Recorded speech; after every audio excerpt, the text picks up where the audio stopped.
அனைவருக்கும் வணக்கம். இப்ப வந்து ராதாபுரம் கால்வாயில வந்து என்ன சொல்றாங்க, இப்ப நீர்வளத்துறையில இருந்து என்ன சொல்றாங்க அப்படின்னா, அந்த கால்வாயினுடைய எஃபிஷியன்சி வந்து 42% தான் இருக்குது அப்படின்னு சொல்லி, அந்த அயமாம் திட்ட அறிக்கையில வந்து அவங்க குடுத்துருக்குறாங்க. ஸோ அது சிஏஜி அறிக்கையிலயும் அவங்க அத சொல்லியிருக்கிறாங்க. 42%லேருந்து 53% அத கூட்டுவோம் அப்படின்னு சொல்லியிருக்கிறாங்க. ஆனா அது நிவர்த்தி அடையலன்றாங்க.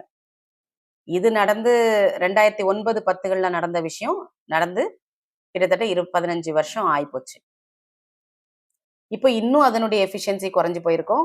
இப்போ இந்த டெண்டர் விட்டு எக்ஸ்கவேட்டர்கள உள்ள இறக்கி கால்வாய்கள நிறைய உடைச்சு போடுறதுனால, இன்னுமே அது வந்து அந்த 42% எஃபிஷியன்சி இருக்குதா அப்படிங்கிறதே மிகப்பெரிய சந்தேகம் தான். ஆனா, அந்த இருக்கிற எஃபிஷியன்சிக்கே வந்து இவங்க தண்ணி கொண்டு வரணுமா? கொண்டு வர முடியுமா? ஏன் தண்ணி வரல அப்படின்னா, இப்ப நீங்க ஒரு பைப்ல போய் ஒரு குடத்துல தண்ணி எடுத்துட்டு வரீங்கன்னு வச்சுக்கோங்க. அந்த குடத்த சுத்தி ஒரு 100 இடத்துல ஓட்ட போட்டுடுங்க. ஓட்ட போட்டுட்டு அந்த பைப்புல இருந்து நீங்க குடத்த எடுத்து இடுப்புல வச்சு, நீங்க வீட்டுக்கு கொண்டு வாங்க. தண்ணி வீடு வந்து சேருமா? ஒரு கால்வாயினுடைய வேலை என்ன அப்டின்னா, தண்ணீர் அதிகமாக இருக்கக்கூடிய இடங்கள்ல, மழை அதிகமா பெய்யும்போது, அந்த தண்ணிய அணைக்கட்டுகள்ல சேர்த்து வச்சிருக்கிற தண்ணிய, ஒரு இடத்துல இருந்து இன்னொரு இடத்துக்கு கடத்துறது மட்டும் தான் அதனோட வேலை. ஆனா பால கடத்துற வண்டி ஒழுகல, பெட்ரோல் கடத்துற வண்டி, பெட்ரோல கொண்டு போற வண்டி ஒழுகல. ஆனா ஏன் இந்த தண்ணி கொண்டு போற கால்வாய் மட்டும் ஏன் அவ்ளோ ஒழுகுதுன்னு தெரியல. இது வந்து கொஞ்சம் நஞ்சம் ஒழுக்கு இல்ல. நீங்க வந்து நீங்க உலக்கை அருவியாறுல வந்து கிராஸ் ஆகும்போது, மேல வந்து அ அக்விடக்ட்ன்னு சொல்லுவாங்க. எப்படி சைஃபன் வந்து உங்களுக்கு தரையில பூமிக்கு அடியில போயிட்டு மேல வருமோ, அதே மாரி அக்விடக்ட்ஸ் வந்து உங்களுக்கு பூமிக்கு மேலேயே இருக்கும். கீழ ஆறு ஓடுது. மேல வந்து ராதாபுரம் கால்வாய், தோவாளை கால்வாய் இருக்கு.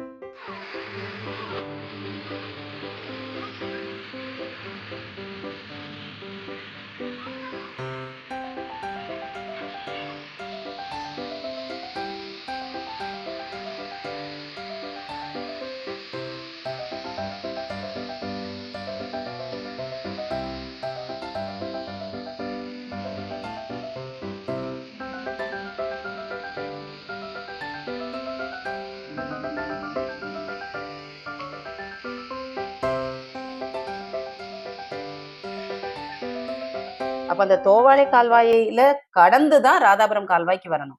அப்போ அத கடத்தக்கூடிய தோவாளை கால்வாய் ரொம்ப எஃபிஷியன்ட்டா இருந்தா மட்டும்தான் தண்ணி இங்க வரைக்கும் வந்து சேரும். ஏன்னா அதுதான் பிரைமரி கால்வாய். அதுதான் எல்லாத்துக்கும் தண்ணிய பிரிச்சு குடுக்கணும். எல்லா மற்ற கிளை கால்வாய்களுக்கு எல்லாத்துக்கும் தண்ணிய பிரிச்சு குடுக்கக்கூடிய மெயின் கால்வாய் அதுதான். அப்ப அது வந்து ரொம்ப நல்ல எஃபிஷியன்ட்டா இருந்தா தான், அது எல்லா இடங்களுக்கும் தண்ணிய கொண்டு போய் சேர்க்க முடியும். இந்த இந்த உலக்கை அருவியார் பக்கத்துல பாருங்க. ஒரு குழந்தைய போட்டா நழுகி உள்ள வந்துருங்க. அவ்ளோ பெரிய ஓட்டை. அந்த கால்வாயில. 1 மோட்டார் தண்ணி, 2 மோட்டார் தண்ணின்னு சொல்லுவாங்க. ஆனா அங்க உள்ள விவசாயிகள் சொல்றாங்க, 10 மோட்டார் தண்ணி போகுது. எங்க போகுது? அந்த கால்வாயில இருந்து கடத்துறதுக்கு பதிலா, அந்த உலக்கை அருவியார் அந்த அக்விடக்ட்ல இருந்து அவ்வளவு ஓட்டைகள்லயும் அவ்வளவு லீக் ஆகி, திரும்பியும் உலக்கை அருவியாருக்குள்ளேயே வந்து சேருது. பெரிய பெரிய ஆலமரங்கள், பெரிய பெரிய அரச மரங்கள். ஒரு கால்வாயில எப்படிங்க 15 வருஷமா ஒரு அரச மரம், ஆலமரம் வளர்ந்து, அந்த வேர்கள்லாம் உள்ள போய் அந்த அந்த ஸ்டெபிலிட்டிய வந்து டிஸ்டர்ப் பண்ணிட்டு இருக்குது. அத எடுக்கிறதுக்கு கூட வந்து மெயின்டெனன்ஸுக்கு செலவு பண்ணல அப்படின்னா, அப்ப கோடி, கோடி, கோடி, கோடியா கால்வாய் பராமரிப்பு, கால்வாய் பராமரிப்புன்னா என்ன பராமரிப்பு பண்ணுவாங்க?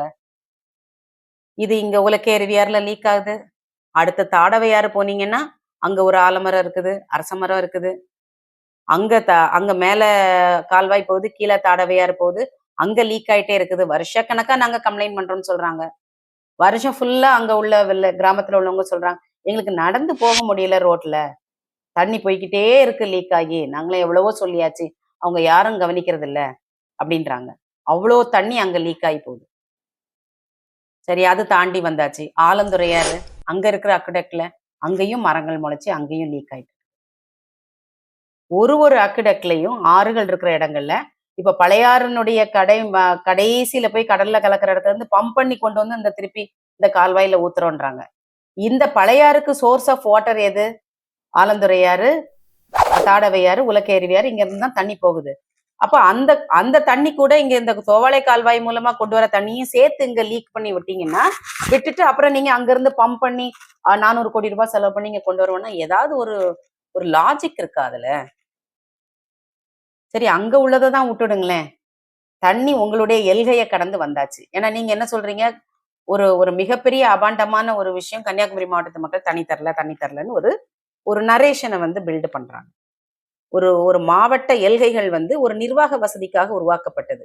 மேகங்களையோ காத்தையோ மழையையோ தண்ணியையோ ஒரு அடைச்சு வைக்க முடியாது. அப்ப அந்த நிர்வாக வசதிகளுக்காக உருவாக்கப்பட்ட அந்த எல்கைகளை வச்சு சண்டை போடுறது வந்து ஒரு முறையான ஒரு நீர் நிர்வாகம் ஆக முடியாது.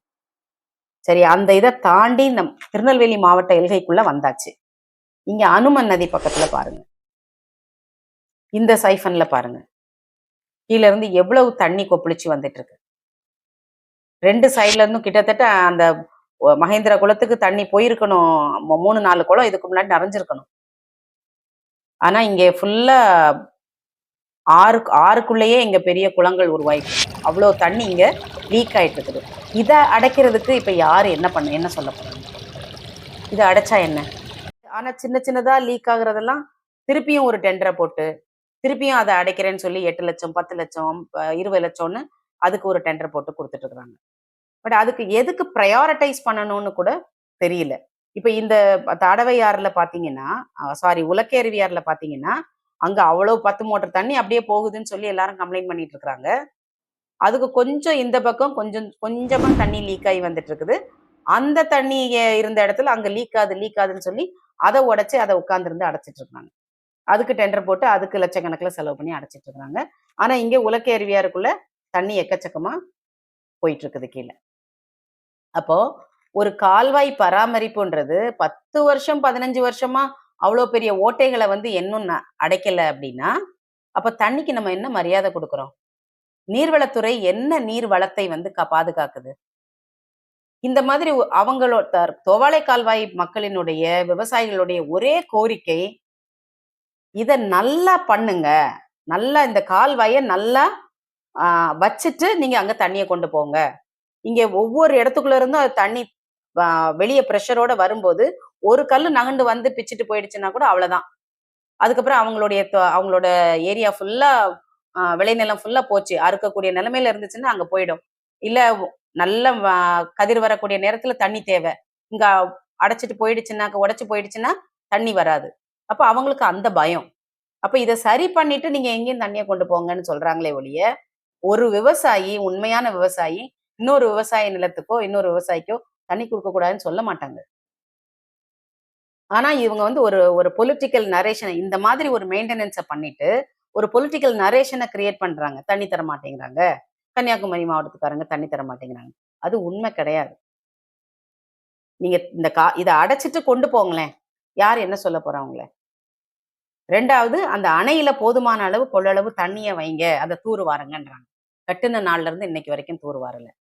சோ முதல்ல கால்வாய் பராமரிப்புன்னு சொல்லி கோடிக்கணக்கில் பணங்களை வருஷம் போட்டு போட்டு பல கோடிகளை இன்னைக்கு அந்த கால்வாய்க்குள்ள போட்ட பிறகும், இவ்வளவு டெக்னாலஜி வளர்ந்த காலத்திலையும் ஒரு இந்த மாதிரி ஒரு கால்வாயில ஒரு தண்ணியை கொண்டு போய் ஒரு இடத்துல இருந்து இன்னொரு இடத்துக்கு எஃபிஷியன்ட்டா கடத்துறதுக்கு முடியல அப்படின்னா, இந்த நீர்வளத்துறையினுடைய எஃபிஷியன்சி நம்ம இன்னைக்கு கேள்வி கேட்க வேண்டிய கட்டாயத்துல இருக்கும். பல கோடிகளை இன்வெஸ்ட் பண்ணிட்டு எப்படி இந்த நீர்வளத்துறை வந்து தண்ணி இல்ல, அதனால பழையாறுல இருந்து நாங்க பம்ப் பண்ணி 400 கோடி ரூபாய் செலவு பண்ணி கொண்டு வருவோம் அப்படின்னு எப்படி சொல்லுவாங்க?